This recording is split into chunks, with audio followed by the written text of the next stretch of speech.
I'm Norah O'Donnell. You're watching USA Today's Talking Your Tech. This, of course, is now an antique, this BlackBerry. It's one of the older models. I think I've had it for maybe 2.5 or 3 years, but it works well. And recently upgraded to the iPhone 5. I don't have, Wi-Fi wherever that is. So actually this has been, no, I'm not. I mean, generally you can't do that. Like I was covering the White House before.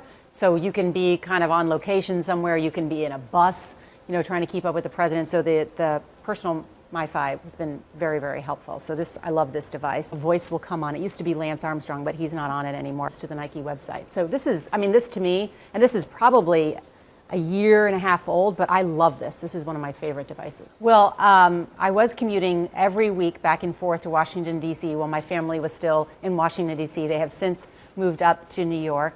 So generally speaking, I read on my Kindle books, even though we're texters. We text one another. And then, and we also just email one another or chat on the phone. I do have some friends who I BBM with still, as a means of communication. And then there's, how it is. I mean, different people communicate in different ways. You email with your parents, you text with younger friends. I text with my younger sister.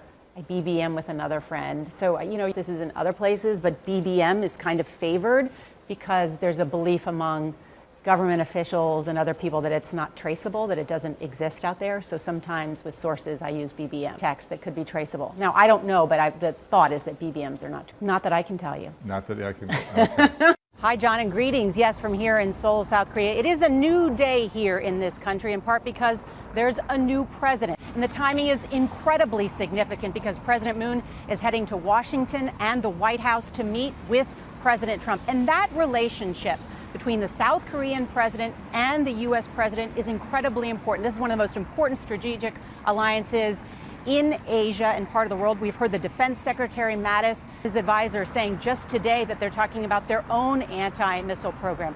What about the status of the 28,000 U.S. troops who are stationed here? There's talk about, in a concession perhaps to the Chinese or to the North, to talk about reducing the number of joint military exercises. So all of those things are on the table as this president in particular is looking at a way to find a solution to North Korea's nuclear program. An incredible. My dad served in the U.S. Army for 30 years, so I was stationed here. My dad was stationed at the Yongsan Army Garrison, so I actually lived on the military base for 2 years when I was about 10 years old. So it's been a while. It's been 30 years since I've been here. So it's really exciting for me to be back here. I'm going to take a tour of the garrison tomorrow, see if my old home is still there. But also it's just significant because they're talking about moving most of our troops from Yongsan to another base further away from the DMZ. So I have a lot to learn. And also because I think this is just a new time, as I said earlier, with this new president, President Moon, going to the White House. What is this going to mean for the future of the Korean Peninsula?